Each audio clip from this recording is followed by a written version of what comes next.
사건 관련 얘기해 볼게요. 동석자 A씨의 휴대전화를 발견했다는 환경미화원 조사가 어디까지 진행이 되고 있을까요? 백성문 변호사님.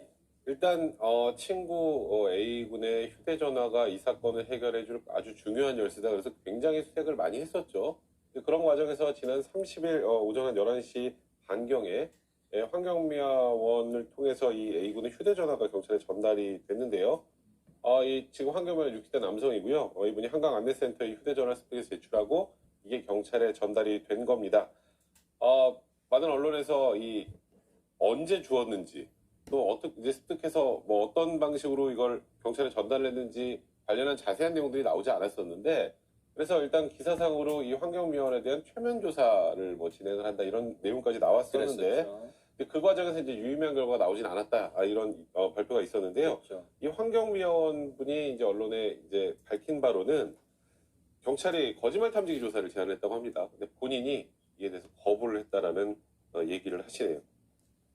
환경미화원 분이 거짓말 탐지기 조사를 왜 거절했을까요?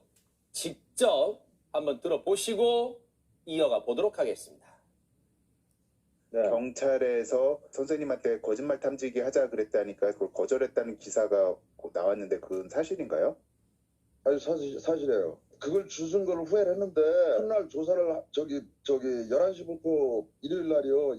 저기 오후 6시까지인가 받았어요. 조사 끝나고 와서 집에 와서 이렇게 뭐 방이 두 개인데 하나를 막 뒤지게 했어요. 거기까지 좋은데 그 다음날 아침에 또 세면 뭐 저거 해서 받았죠. 최면 수사는 그러면 최면에 걸리셨어요? 눈이 말똥할 때 아직 뭐 맨정신 이제 자꾸 그러니까 첫날도 물어보고 또 물어보고 야 그러면 완전 이 스트레스 받잖아요. 그래서 녹음하듯이 빨리빨리 하고 해서 뭐 녹음은 안 된다 그러지. 이제 앞으로는 영원히 아무것도 안 한다고. 나는 피해자 진짜. 김복진 의원님, 예. 이 환경미화원 분도 경찰 수사에 협조하는 과정에서 많은 불쾌감, 뭔가 또 압박감을 느끼셨던 것 같습니다. 예, 당연히 아마 그랬을 것 같아요. 왜 그러냐면 이제 경찰 입장에서는 또 휴대폰을 환경미화원이 습득한 날이 엄청 중요해요. 그게 사건이 발생하고 그 다음 날인지 그 이유인지 저분이 그 휴대폰을 주워가지고 어느 날 습득을 해서 어디에 뒀었는지 이건 굉장히 중요하거든요. 네. 근데 이제 뭐 물론 뭐 본인은 뭐 한 11일 뭐 한 사건이 발생하고 나서 한 2주 이후에 죽은 걸로 이렇게 얘기를 하는 것 같습니다. 네. 그러다 보니까 이제 그러면 이제 일단 참고인 신분에서 습득한 사람이니까 최면 수사를 해가지고 아마 이제 습득한 정확한 날짜를 아마 특정하고자 했던 것 같아요. 그런데 여기 뭐 본인이 조금 전에 인터뷰하면서 나왔지만 눈이 말똥말똥하고 제정신이라 저러면 그거는 최면 수사는 안 되죠. 쉽게 말하면 최면이 안 걸리나요? 본인이 지금 눈이 말똥말똥하고 제정신이라 아무것도 안 떠올랐다고 얘기를 하시면 저건 최면 수사가 불가능한 거예요. 최면 수사는 정말 도와주겠다는 아주 적극적인 의지가 있지 않은 한 잘 안 되는 그 수사거든요. 그러다 보니까 이제 이 경찰 입장에서는 저분이 습득했다는 날짜에 대해서 안전한 믿음을 안 가는 것 같습니다. 그러니까 이제 사실은 요구할 수 있는 사항은 아닌데 거짓말 탐지기 조사 한번 하자고 이렇게 얘기를 했던 것 같아요. 그런데 잘 아시다시피 거짓말 탐지기 조사는 본인이 거부하면 할 수 없습니다. 그래요? 더더군다나 이 사람은 참고인 신분이잖아요. 범인이라고 하더라도 피의자라고 하더라도 거짓말 탐지기 조사를 거부하면 할 수 없는 게 원칙이거든요. 그런 부분이 있는 것 같습니다. 근데 그렇다면 이 부분은 어떨까요? 김복준 의원님. 네. 어제도 저희가 잠시 이 사항을 전해드렸는데 지금 이 이른바 진실을 요구하는 분들이 있어요. 이 사안에 대한 진실이라는 명목으로 진실이라는 표현을 써가면서요.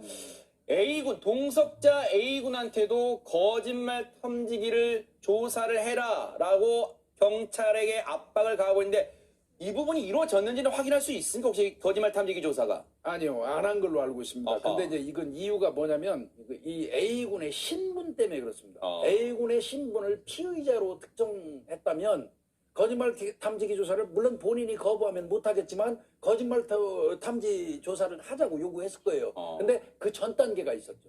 최면 수사를 해가지고 최면 수사에서 건져낼 게 없다면 네. 거짓말 탐지기까지 가보자고 했겠죠. 근데 아마 그 A군 관련돼서는 최면 수사를 한 2차례에 걸쳐서 한 걸로 알고 있는데요. 네. 거기에서 나름대로 의미 있는 어떤 결과를 가졌다고 생각하는 건지 모르겠습니다, 경찰이. 그래서 이제 뭐 거짓말 탐지 요구를 안 했는지 여부는 뭐 제가 판단할 수 없습니다만 네. 그런 그 어떤 그 차이점이 있기는 해요. 네. 이른바 이 사안에 대해서 반포 한강 사건 진실을 찾는 사람들, 이른바 반진사라는 이 모임이 결성돼서 기자회견을 하기도 했어요. 거짓말 탐지기 조사 그리고 당시 CCTV 원본 전체를 공개하라 이런 요구를 했는데 이와 관련해서 고 손정민 씨의 아버지는 어떤 생각을 갖고 있는지 들어봤습니다. 한번 듣고 이어가 보도록 하겠습니다.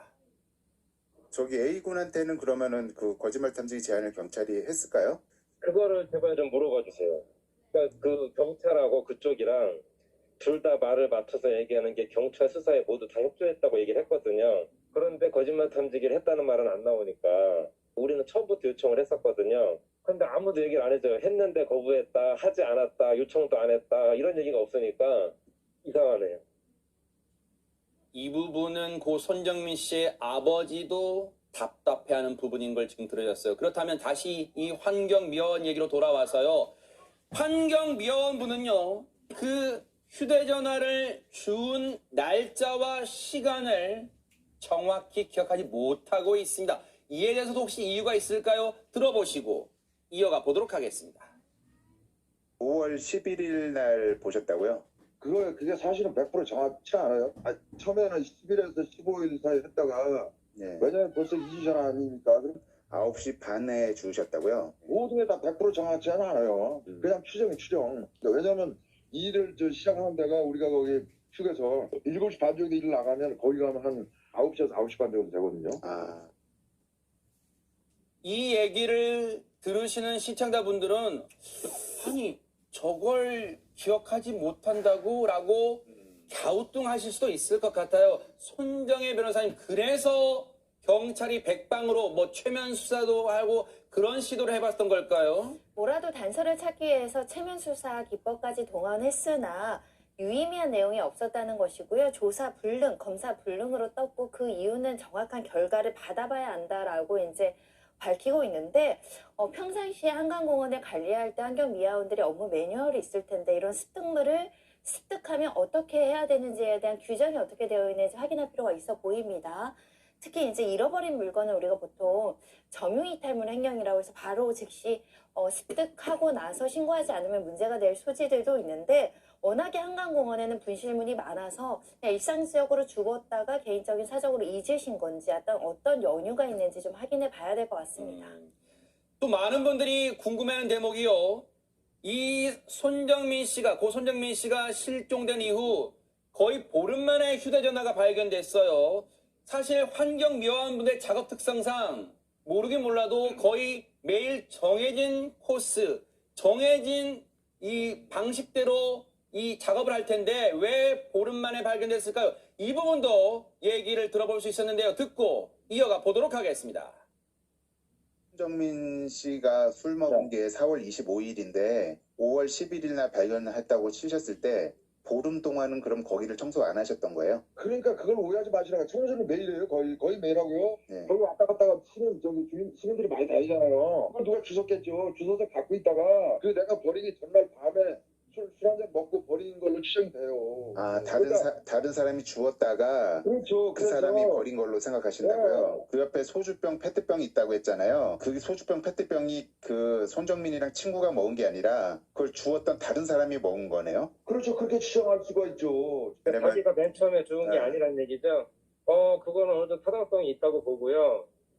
일단 그분이 발견한 장소가 일단은 너무 쉬운 장소이기 때문에 그때까지 수색할 때 안 나왔다고 보기가 어려우니까 누가 먼저 주웠다가 다시 버린 게 맞는 것 같아요. 얘기를 듣다 보면 김복준 의원님 예. 오히려 더 상황이 명쾌해지기보다는 더 꼬여지는 느낌인 게 지금 이 환경미화원 분의 얘기는 주웠긴 주웠는데 애초부터 보름 동안 있던 걸 내가 주운 게 아니라 다른 제3의 누군가 애초에 주웠다가 버린 이후에 내가 주운 것 같다고 지금 거의 확신하고 있습니다. 환경미화원 분께서는 5월 11일 날 본인이 습득을 했다고 하면은 사건이 발생한 건 4월 25일 경이잖아요. 발견을 정상적으로 했다면 그 다음날 4월 26일 날 발견을 했었어야지 맞거든요.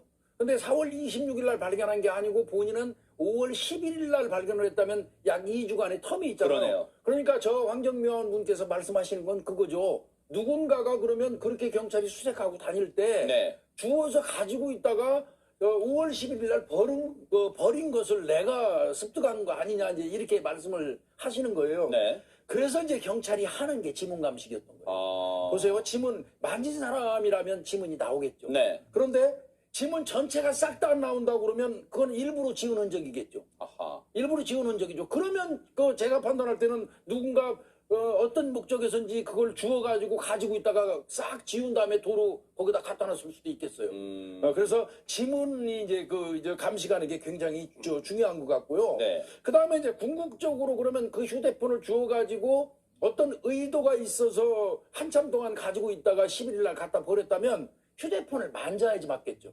즉 말하면 휴대폰 내부에 있는 어떤 사항을 뭐 삭제하거나 뭐 했거나 편집하거나 한 어떤 시도가 있었어야지 맞겠죠. 그래서 디지털 포렌식을 한 거예요. 아하. 그러니까 디지털 포렌식에 어떤 내용이 나오는지 그런 네. 흔적이 있는지 따져봐야 될 것 같고요. 네. 예. 뭐 그다음에 이제 경찰이 실제로 이분이 5월 11일 날 습득했다고 하니까요.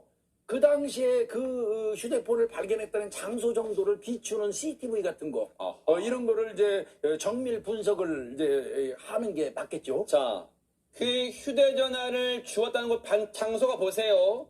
고 손정민 군과 동석자 A 군이 머물렀던 장소로부터 직선 거리로 100m 정도 떨어진 지점입니다. 일단은요. 그런데 지금 저 상황에서 많은 분들이 또 궁금하시는 대목 중에 하나가 5월 11일 환경미화원분의 주장대로 습득한 날짜 5월 11일이라면 당시에는 사회적으로 고 손정민 씨의 사건이 떠들썩하게 보도될 텐데 왜 고 손정민 씨 관련 휴대전화라고 생각하지 못했을까? 이 부분을 저희 제작진이 물어봤는데요. 관련 얘기 듣고 이어가 보도록 하겠습니다.